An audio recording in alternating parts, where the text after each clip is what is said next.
어느 원로 목사님의 에피소드입니다.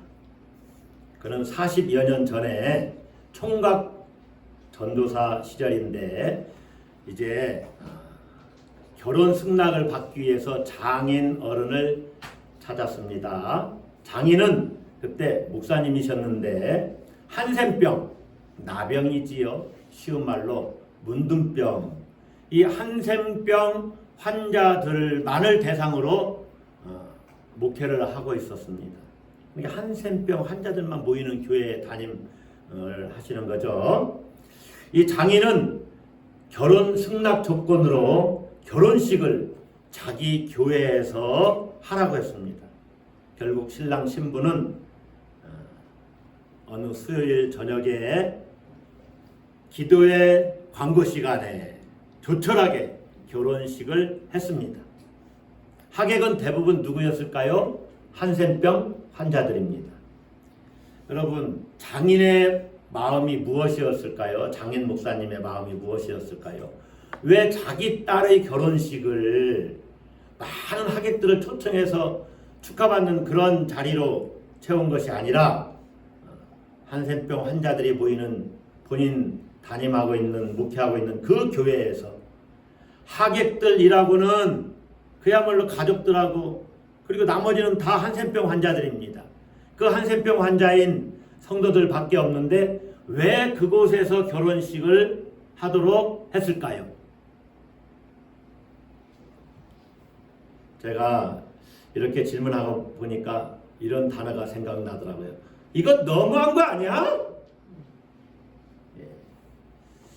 그 장인 목사님은 평생 세상에서 버림받고 살아가는 그 한센병 환자들에게 건강한 총각 처녀의 결혼식을 보여주고 싶었던 거예요. 이들은 평생 결혼식에 참석하기는커녕 결혼식에 초대도 받지 못했던 사람들입니다. 그러니까 그들에게 결혼식이 이런 것입니다 하고 보여주고 싶었던 거예요. 자기 딸의 결혼식을 한센병 환자들인 자기 교인들에게 보여준 것에 대해서 여러분 어떻게 생각하십니까? 많은 사람들에게 축하받고 많은 사람들에게 이렇게 우리 딸이 이렇게 결혼합니다. 우리 사위가 이렇게 멋진 사람입니다. 자랑하고 싶었을지도 몰라요. 여러분, 이 목사님 마음에는 자기 교인들에게 그 모습을 보여주고 이렇게 건강하게 살아가는 사람들도 있습니다 하면서 그들에게 사랑을 전해준 겁니다. 그들을 배려한 거예요. 또 그들을 섬긴 것입니다. 목사님 딸이 결혼식을 하는데 그들이 올 수가 있습니까? 어찌 보면 자기들 이렇게 세상 사람들이 알아주지 않는 그런 육체적인 질병을 앓고 있는데 목사님이 목회하니까 축복해주고 싶은 마음이 얼마나 더했겠어요. 그런데 가지 못하는 그들을 목사님이 배려한 거지요. 섬겨준 겁니다. 두 사람의 결혼식은 그야말로 감동과 축복의 눈물로 채워졌습니다. 결혼식을 올린 전도사님, 이제 원로 목사님이 됐지만 이 전도사님은 그 결혼식으로 말미암아 그의 목회관이 바뀌었습니다. 또 가정관도 바뀌었습니다. 그리고 사람을 대하는 가치관도 바뀌었어요. 여러분, 그분이 목회를 잘 했을까요? 오늘 우리는 한 여인의 섬김과 배려, 사랑을 보게 됩니다. 그 여인은 수넴이라고 하는 지역에서 살고 있던 여인입니다. 오늘 설교는 이 수넴 여인과 엘리사가 주인공으로 등장하는 이야기입니다. 자, 열왕기하 3장과 4장을 보면은 엘리사가 행한 기적 이야기가 5가지 나옵니다. 몇 가지? 5가지. 그런데 2가지와 3가지 사이에 오늘 본문이 끼어 있어요. 왜냐하면 3가지 기적이 일어나려면 오늘 본문의 이야기가 있어야 되거든요. 그래서 오늘 본문은 기적 이야기는 아니지만은 기적과 같은 이야기입니다. 왜 기적과 같은 이야기입니까? 아들이 없었던 그 가정에 아들이 생기게 되는 놀라운 역사가 일어나거든요. 그 가정은 아들을 생산할 수 있는 그 부부가 그런 연령대가 지난 것 같아요. 적어도 오늘 본문에 보면은 남편은 늙었다. 그래서 이 엘리사의 사환인 게하시가 아들이 그 가정에 없습니다. 그런데 남편은 이미 늙었습니다. 남편만 늙어요? 아내도 늙지요. 저는 생물학적으로 남자가 어느 정도 나이까지 아이를 생산할 수 있는지는 잘 모르겠어요. 그러나 여자는 분명하게 보이잖아요. 예. 어찌됐건 아이를 얻기 어려운 그런 나이였다고 이렇게 여겨지는데 그 가정에 선지자의 예언이 이루어져서 아들을 얻게 되는 거죠. 엘리사 선지자의 예언이 성취된 이야기입니다. 여러분 잘 알다시피 고대 이스라엘 사회에서는 아들이 없다는 이야기는 그 가문의 대가 끊어진다는 겁니다. 땅이나 재산이 다른 사람에게 이제 상속이 되는 거예요. 다른 사람에게 물려줘야 돼요. 그러므로 이 수넴 여인의 미래는 암울합니다. 암담합니다. 아주 큰 위협이지요. 미래가 보장되질 않아요.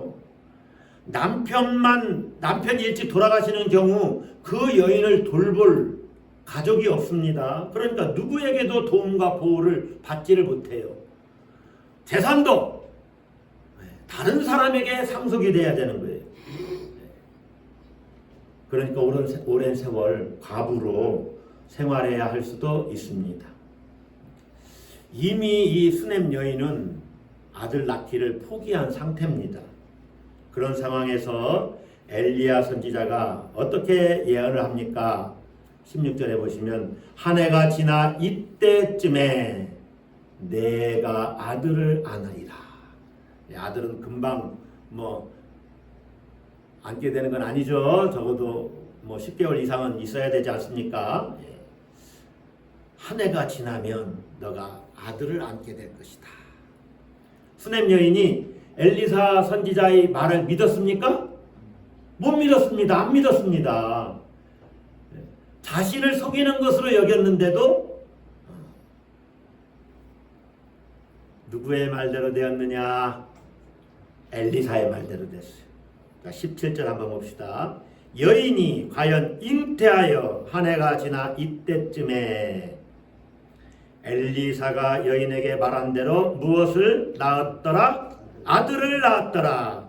우리 여러분 성경은 이렇게 아주 평면적이에요. 그러나 어떤 때는 막 한 줄이 몇 년씩 흘러가고 몇 개월이 흘러가고 어떤 때 10년 막 20년 막 이렇게 흘러갑니다. 벌써 1년이 지난 거죠. 아들을 낳았더라. 여러분 어떻게 이 여인이 이런 놀라운 축복을 받을 수 있었을까요?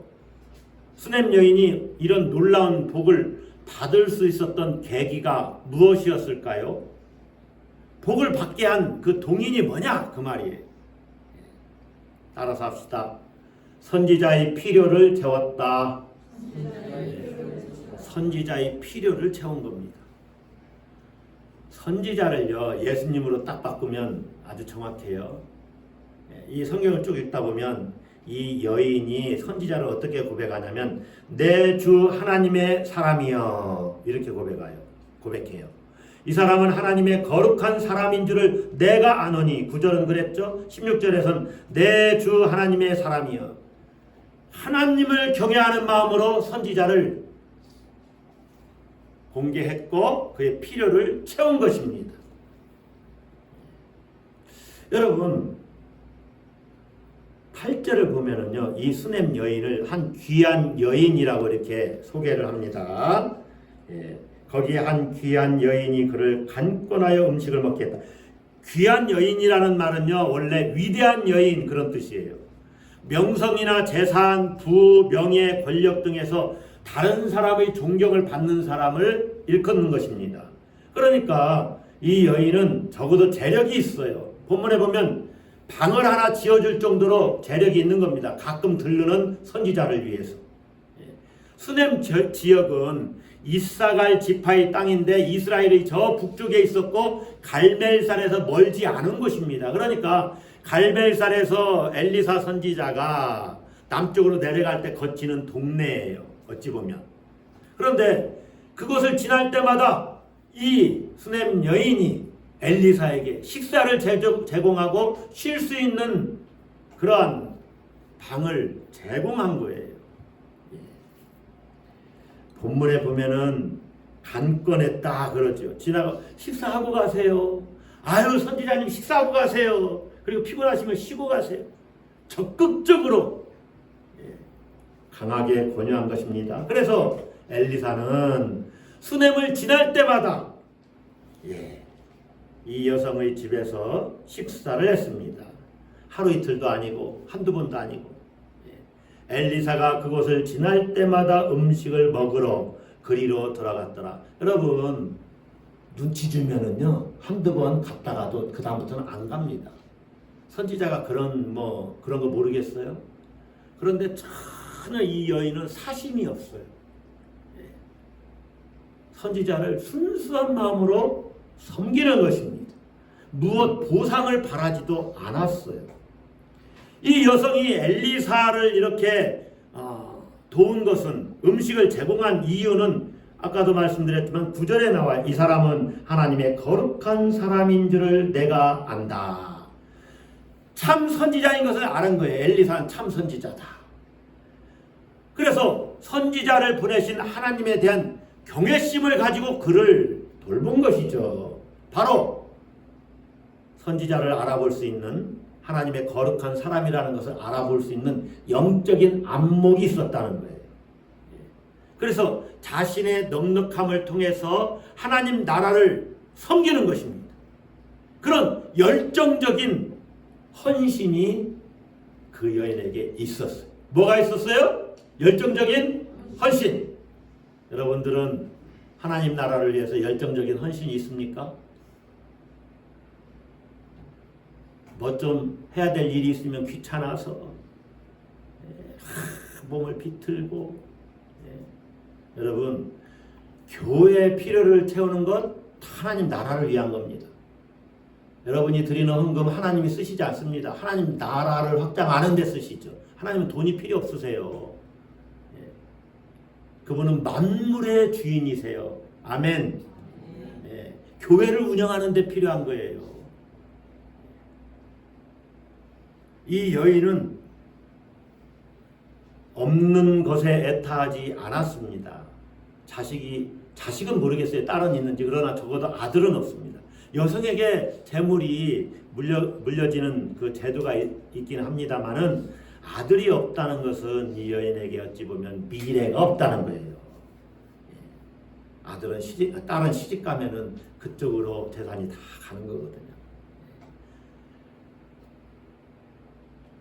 이 여인은 없는 것 때문에 다하지 않고 있는 것으로 섬겼어요. 그리고 자식 없는 이 수치를 사심이 없는 섬김으로 가렸습니다. 이 여인의 섬김은 아시다시피 음식 대접만으로 끝난 것이 아닙니다. 10절 보시면 자신의 남편에게 엘리사를 위한 방을 하나 만들어 줍시다 이렇게 요청을 하지요. 남편에게 9절부터 쭉 이야기합니다. 청하건대 10절에 우리가 그를 위하여 작은 방을 담 위에 만들고, 그러니까 성벽에 붙어있는 집인 것 같아요.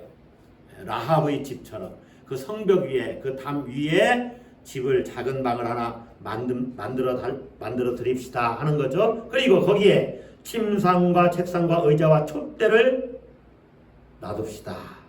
그리고 선지자가 쉬고 싶을 때 언제든지 머물 수 있도록 그렇게 합시다. 그러니까 이 방은요 2층 방이 되겠지만은 벽이 있는 작은 윗방입니다. 그런데 이 방은 임시로 거처하는 방이 아니에요. 그냥 잠깐 이렇게 세웠다 없어지는 이런 방이 아니고 영구적으로 사용할 수 있는 아주 튼튼히 지은 방입니다. 본체와 떨어져서 사용할 수 있는 방이고 바깥 출입문이 있어서 본체 안으로 들어오지 않아도 바깥에서 마음대로 들락달락할 수 있는 그런 통로가 있는 방입니다. 본체와 전혀 상관없이 출입할 수 있는 그런 방이에요. 그러니까 여인은 그야말로 선지자를 배려하고 있는 거죠. 이 선지자가 엘리사가 그걸 알아요. 세심한 배려를 했다 이렇게 이야기를 하지요. 어쨌든 여인의 집은요, 이 선지자를 그렇게 위해서 작은 방을 만들어 줄 수 있을 만큼 재력이 있었다는 거예요. 여러분, 재력이 있었다고 해서 하나님께 헌신합니까? 어떤 분들이 이래요. 제가 지금 돈 벌기 바빠서요. 제가 돈 많이 벌면 하나님께 헌신하겠습니다. 천만에요. 천만입니다. 작은 것을 가지고 섬기는 거예요. 하나님 많은 것을 요구하지 않아요. 마음을 보시는 겁니다. 마음을. 그래서 제가 늘 말씀드리는 것 중에 하나가 절기 때는 여러분 꼭 예물을 드리세요. 많이 드리라고 저는 말씀드리지 않았어요. 여러분이 할 수 있는 대로 정성을 다하세요. 하나님께 마음을 드리세요. 마음을. 그런 요구를 하는 거예요. 아까도 말씀드렸지만 하나님은 여러분의 마음을 보십니다. 이 가정이 복을 받은 이유는요, 선지자의 필요를 채웠죠. 선지자가 감동받았어요. 여러분, 이 여인의 헌신이 본문의 초점입니다. 계속해서 4장에 보면은 남편 이야기는 나오질 않아요. 모두 다 여인의 믿음에 초점이 맞춰져 있어요. 자, 남편에게 방을 하나 만듭시다. 촛대도 거기다 놓고 침상, 책상, 의자 다 이렇게 거기다 놔둡시다. 선지자가 편히 쓸 수 있도록 이렇게 얘기했는데 남편의 대답이 있습니까? 남편의 대답이 없습니다. 남편은 대답했겠죠. 그렇게 합시다. 그러니까 선지자가 그 방에서 쉬었겠죠. 그런데 남편의 대답은 나오지 않고 곧바로 엘리사 선지자가 그 방에서 누웠다 이런 말씀이 나와요. 11절에. 10절과 11절 사이에 남편의 대답이 없어요. 그런데 하루는 하고 나오죠. 그러니까 벌써 방이 다 만들어진 거죠. 엘리사가 거기에 이르러 그 방에 들어가 누웠더니 이렇게 나오잖아요. 그러니까 이 가정이 복을 받을 수 있었던 이유는 모두 다 이 여인의 섬김, 헌신, 배려 때문에 그래요. 여러분, 한 가정에 한 사람만 제대로 깨어 있어도 그 가정이 달라집니다. 왜냐하면 이 영적인 영향력이 있거든요. 영성은요, 전파되는 거예요. 전파돼요. 제가 어젠가 그저께 이렇게 책을 보다가 여러분도 잘 아는 겁니다. 근데 그분 얘기는 아니에요. 어거스틴의 어머니 이야기도 아니고 그런데 어머니의 눈물은 반드시 응답된다 하는 어떤 글이 있더라고요. 하나님을 감동시키면 하나님은 우리에게 어떤 걸 주시냐? 감탄으로 감격으로 주셔요. 엘리사 선지자를 이 여인은 감동시킨 거예요. 그녀의 배려와 섬김으로. 따라서 합시다. 배려와 섬김. 이것이 사랑입니다. 엘리사 선지자를 사랑으로 공개한 거죠. 하나님을 사랑하는 마음으로. 하나님 사랑은 그렇게 사람에 대한 사랑으로 흘러가는 거거든요. 그러니까 수넴 여인의 넘치는 호의로 이곳에 올 때마다 편한 생활을 하던 엘리사가 감동받았죠. 감격했죠. 그러니까 그녀에게 고마움을 표시하고 싶은 거예요. 그래서 사원 게하시에게 수넴 여인을 불러오라고 명령했고 수넴 여인이 엘리사를 만나게 됩니다. 그래서 이런저런 대화하다가 뭐가 필요하냐 그 가정에 게하시에게 묻죠. 이 가정에 아들이 없습니다. 알게 됐죠. 자, 이 과정을 보면은요, 이렇게 엘리사가 이야기합니다. 여인의 그 세심한 배려에 너무너무 고마워서 감사 표시를 하려고 하는데 이렇게 이야기를 해요. 13절 둘째 줄입니다. 제 성경으로 내가 이같이 우리를 위하여 세심한 배려를 하는도다. 수냄 여인에게 하는 말이에요. 내가 너를 위하여 무엇을 하랴? 왕에게나 사령관에게 무슨 구할 것이 있느냐? 그러니까 왕에게 무슨 청이 있으면 나에게 얘기하라. 내가 왕에게 가서 얘기해 줄 테니까. 그리고 엘리사도 이 어떤 사회적인 그런 명망이 있는 거죠. 지금 왕에게 뭘 부탁할 수 있는 그런 지위가 있는 겁니다. 신뢰를 받고 있는 거예요. 또 어떤 사령관, 군사령관에게 무슨 구할 것이 있느냐? 여인이 뭐라고 대답합니까? 여인이 이르되 나는 내 백성 중에 거주하나이다. 이게 무슨 말이에요? 저는 더 이상 필요한 게 없어요. 네. 나는 우리 친척들이 다 도와주고 그들에게 부탁하면 다 뭐든지 내 청을 들어줍니다. 이런 말이에요. 그래서 특별히 누구에게 도움을 필요로 하지 않아요. 그러니까 이 여인은 아주 자신감 있게 삶을 살고 있고 만족하면서 사는 사람입니다. 여러분, 만족하고 자신감 있게 살아도 결핍이 없는 것은 아닙니다. 누구에게나 결핍이 있다는 거죠. 여러분의 결핍은 뭡니까? 이 가정의 결핍은 아들이 없는 거예요. 근데 이미 포기했다니까요. 아들이 없는 심각한 결핍이 있었고 그것은 그 여인에게 당시 그 여인들에게 아주 수치스러운 일이었어요. 그럼에도 그녀는 자기 삶을 그대로 받아들이고 현재의 삶에 감사하면서 살아가고 있었다는 거예요. 뭐 하면서 살아가고 있어요? 뭐 하면서 살아가고 있어요? 감사하면서 살아가고 있어요. 자기 삶을 그대로 받아들이고 감사하면서 살아가고 있어요. 이 여인은요, 엘리사의 덕을 보려고 그를 이렇게 도와준 것이 아닙니다. 그에게 배려한 것이 아니에요. 하나님의 선지자이기 때문에 하나님을 경외하는 마음으로 순수하게 도운 것입니다. 여러분, 하나님께 어떤 거래를 하면서 무엇을 내가 이렇게 하겠습니다. 여러분, 하나님하고 거래하십니까? 하나님은 순수하게 진정성 담긴 헌신을 기뻐하십니다. 할렐루야. 할렐루야. 진정한 헌신이 어디에 있습니까? 대가 바라지 않는 것입니다. 진정한 사랑은요, 보상을 바라지 않는 것입니다. 진정한 섬김은 거래하는 것이 아닙니다. 우리는 순수하게 했는데 그런데 하나님은 그것을 귀하게 보시는 거죠. 그래서 생각지도 못한 보상을 해주셨어요. 아들을 주신 것이죠. 따라서 합시다. 선지자를 채우니 여인을 채우셨다. 여인이 선지자를 채우니 하나님은 여인을 채우십니다. 우리가 하나님 나라를 채우면 하나님이 여러분들을 채우십니다. 할렐루야. 믿어보세요. 믿고 한번 가보세요. 우리 일세 뭐합니까? 하나님을 믿고 한번 해보는 거죠. 채우면 채우십니다. 아멘. 따라서 합시다. 채우면 채우신다. 보상을 바라지 않고 순수하게 선지자를 섬기니 선지자가 그녀에게 무엇이 필요한지 알고 꼭 해주고 싶은 마음이 들었어요. 이게 하나님 마음이지요. 그래서 엘리사는 그녀 가정에 아들이 없다는 것을 알고 축복합니다. 내년 이맘때에 내가 너 가정에 아들이 있을 것이다. 내가 아들을 안으리라.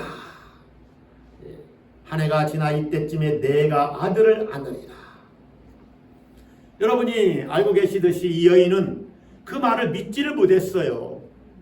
더 이상 자기 몸에서 아들이 태어난다는 것은 상상도 할 수 없기 때문에. 그래서 선지자가 자기를 속인다고 생각을 했습니다.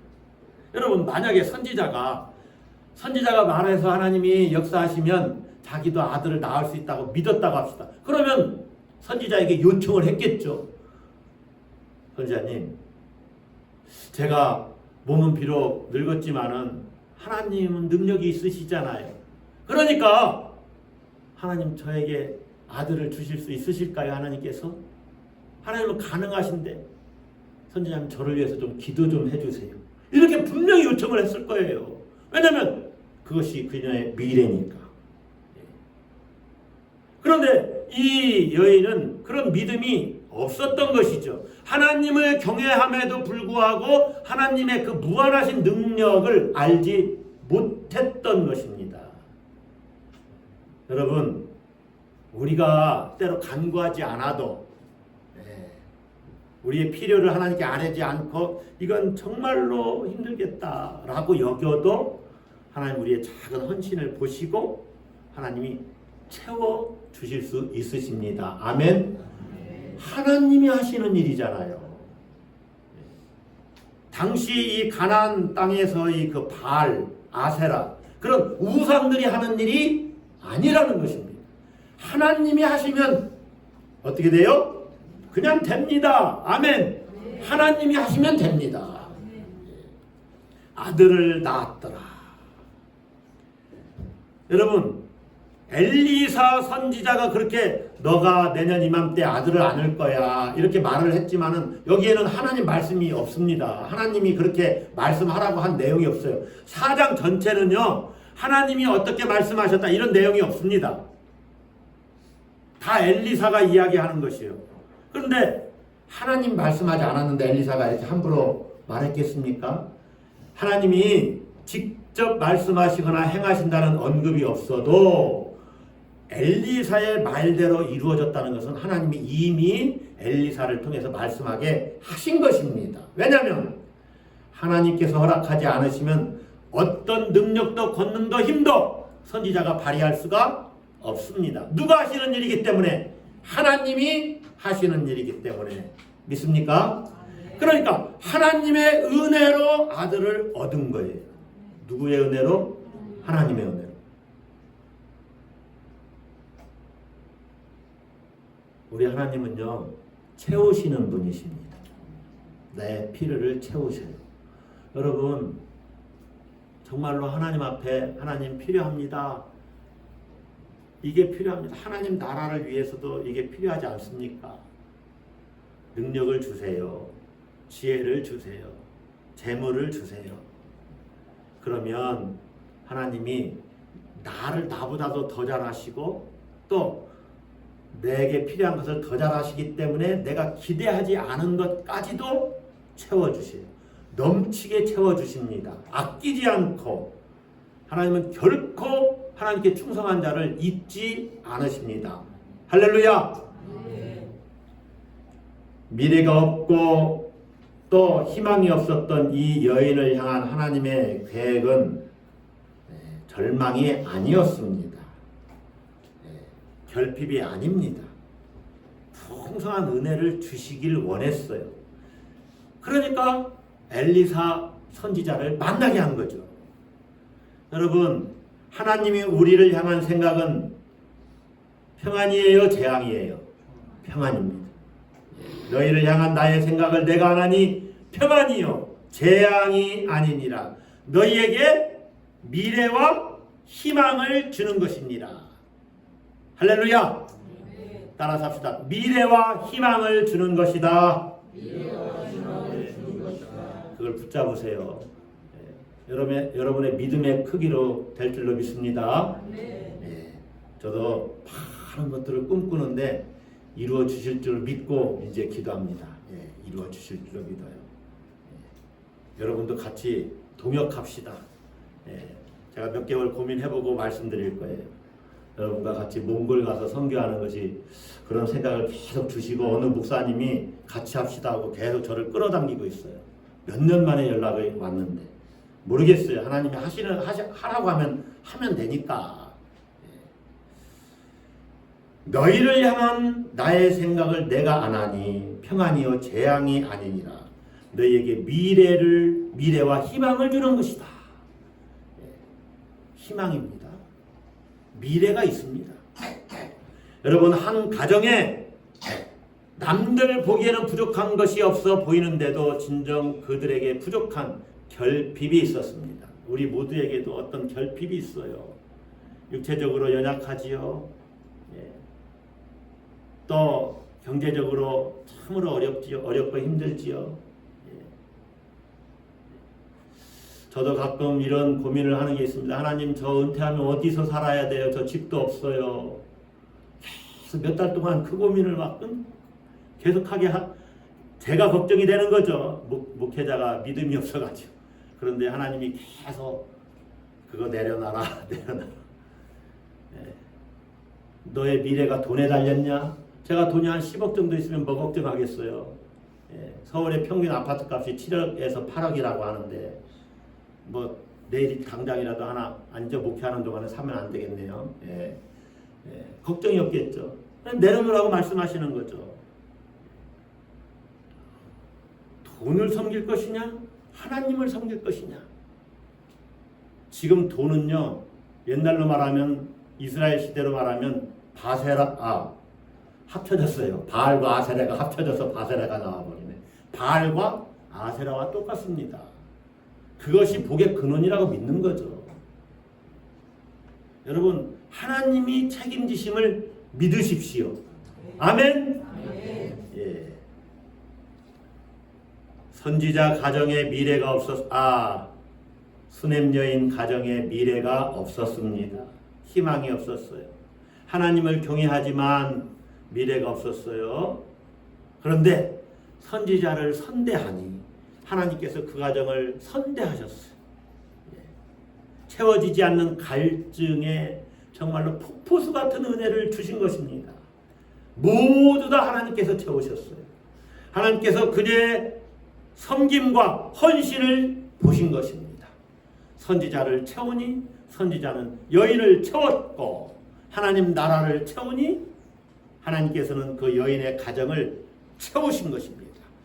채우니 채우셨어요. 따라서 합시다. 채우면 채우신다. 우리가 해야 될 바가 뭡니까? 작은 헌신이 필요합니다. 여러분, 교회 와서 그냥 허투루 보지 마세요. 저도 처음에 우리 교회 왔을 때는 참 교회 일만 하냐. 그러니까 저도 그때는 체력이 많이 따르지 않아가지고 충만했어요. 뭐가 충만했어요? 불자로 시작하는데요. 불평, 불만이 충만했어요.